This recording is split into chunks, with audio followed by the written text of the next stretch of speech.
आज हम लोग देखेंगे हिस्ट्री का सीट नंबर 2 और पहला क्वेश्चन से शुरुआत करते हैं। हड़प्पा सभ्यता किस काल की सभ्यता थी? हड़प्पा सभ्यता कांस्य युग की सभ्यता थी। हड़प्पा सभ्यता में सर्वप्रथम किस स्थल का उत्खनन किया गया? सबसे पहले हड़प्पा की उत्खनन किया गया है। पशुपति शिव की मुहर पर किस पशु का चित्र नहीं है? भैंस का चित्र नहीं है। जनपद शब्द इंगित करता है प्रशासनिक अधिकारी। मौर्य काल में राजकीय कृषि का प्रधान था सीताध्यक्ष। सप्तसाहसी संहिता का दूसरा नाम क्या है? यानी इसका याद रखिएगा, इसको हम लोग बोलते हैं जय संहिता। क्या बोलते हैं? जय संहिता। यह जो है महाभारत, क्या है? महाभारत। इनको याद रखिएगा, महाभारत। जय संहिता का दूसरा नाम क्या है? महाभारत। अगला क्वेश्चन हम लोग देखते हैं 7 नंबर से।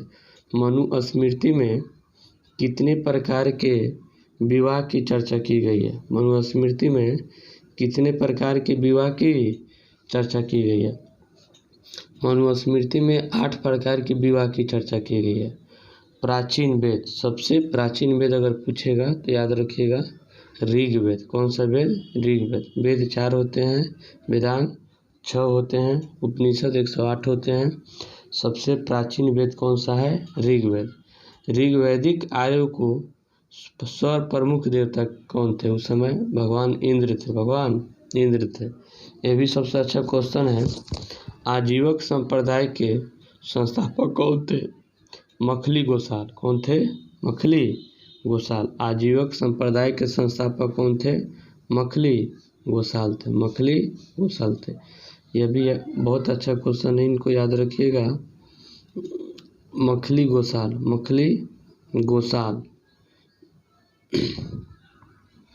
महात्मा बुद्ध को ज्ञान कहाँ प्राप्त हुआ? महात्मा बुद्ध को ज्ञान की प्राप्ति बोधगया में। कहाँ पे हुआ? बोधगया में। निर्गौ का अर्थ होता है बंधन युक्त। पाणिनि के अष्टाध्यायी, पाणिनि द्वारा एक पुस्तक है, व्याकरण का सबसे बड़ा पुस्तक यह कब रचित की हुई है? 400 ईसा पूर्व। यह भी बहुत अच्छा क्वेश्चन है। तंबाकू का सेवन सर्वप्रथम किस मुगल सम्राट ने किया? तो किया जब भी देगा तो अकबर। और प्रतिबंध किसने लगाया? तो जहांगीर ने। किसने प्रतिबंध लगाया? जहांगीर ने। तंबाकू पर किस शासक ने प्रतिबंध लगाया? जहांगीर ने। और सबसे पहले अकबर के शासनकाल में ही पुर्तगालियों के द्वारा लाया गया है जिसका तंबाकू। क्या है? तंबाकू। शेख मुइनुद्दीन चिश्ती की दरगाह कहाँ पे है? अजमेर में। कहाँ पे है? अजमेर में है, राजस्थान। अजमेर में, राजस्थान। इनको याद रखिएगा। स्थापत्य कला का सर्वाधिक विकास किसके समय में हुआ? स्थापत्य कला का सर्वाधिक विकास किसके समय में हुआ? इनको याद रखिएगा। स्थापत्य कला का सर्वाधिक विकास शाहजहां के काल में। किसके काल में? शाहजहां के काल में। आलमगीर के नाम से किन्हें जाना जाता है? औरंगजेब को। किन्हें जाना जाता है? औरंगजेब को। अमुक्तलावाद किसने लिखी है? कृष्णदेव राय। किसने लिखी है? कृष्णदेव राय। कह रहे कि कौन सा विदेशी व्यापारी जो घोड़ों का व्यापारी था? अफिनिस्तीन, फर्नाओ नूनीज और निकोलो कांटी। इनमें से सभी होगा। निम्न में से पुर्तगाली यात्री कौन था? एडुआर्डो बारबोसा, डेनिस गैस्पेरिन और फर्नांडो नूनीज। इनमें से सभी हो जाएगा। क्या हो जाएगा? इनमें से सभी हो जाएगा।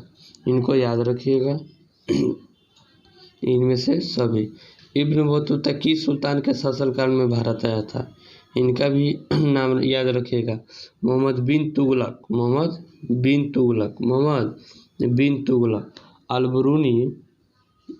अलबरूनी किसके साथ भारत आया था? अलबरूनी मोहम्मद गजनवी के साथ भारत आया था। किताब उल रहला के रचनाकार कौन है? Ibn Battuta. कौन है? Ibn Battuta. निम्न में कौन सा महिला रहस्यवादी कवि थी? रबिया। कौन थी? रबिया। निजामुद्दीन औलिया किस सूफी सिलसिले से संबंधित है? इनको याद रखिएगा, चिश्ती। किससे थे? चिश्ती।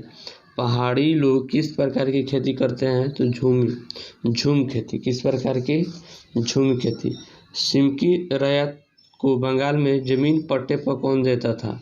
तो इनको याद रखिएगा, रैयत हिंद देते थे। कौन देते थे? रैयत ही देते थे। भारत का अंतिम मुगल सम्राट कौन था?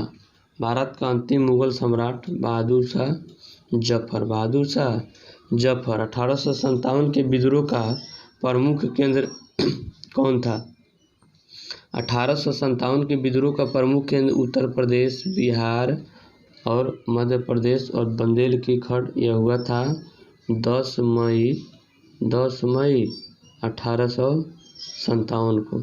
10 मई 1857 को मेरठ से। कहाँ से हुआ था? मेरठ से हुआ था।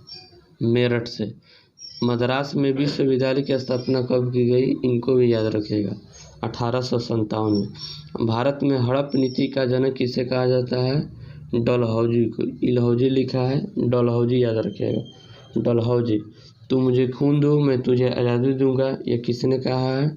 सुभाष चंद्र बोस। सुभाष चंद्र बोस। सुभाष चंद्र बोस। किसने कहा है? सुभाष चंद्र बोस। इनको याद रखिएगा। तू मुझे खून दो मैं तुझे आज़ादी दूंगा, सुभाष चंद्र बोस। सुभाष चंद्र बोस, इनका नाम याद रखिएगा, सुभाष चंद्र बोस। सुभाष चंद्र बोस। बहुत बढ़िया क्वेश्चन है, सुभाष चंद्र बोस। सुभाष चंद्र बोस। करो या मरो का नारा किसने दिया है? करो या मरो का नारा किसने दिया है? करो या मरो का नारा do and die Mahatma Gandhi. Do and die Mahatma Gandhi.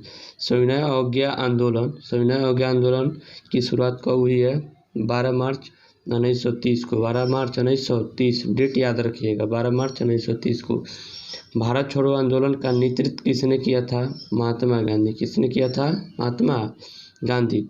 असहयोग आंदोलन का नेतृत्व किसने किया था? महात्मा गांधी। असहयोग आंदोलन को कब स्थगित कर दिया गया? 5 फरवरी 1922 को। 5 फरवरी 1922 को। लाला का पूरा नाम क्या था? लाला लाजपत राय। लाला लाजपत राय। संविधान सभा के अस्थाई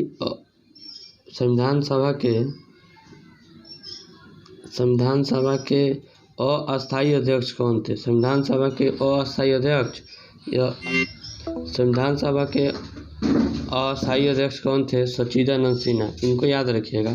संविधान सभा के अस्थाई अध्यक्ष पूछेगा तो सच्चिदानंद सिन्हा। अस्थाई पूछेगा तो डॉक्टर राजेंद्र प्रसाद। और प्रारूप समिति का अध्यक्ष पूछेगा तो डॉक्टर भीमराव अम्बेडकर। डॉक्टर भीमराव अम्बेडकर। इनको याद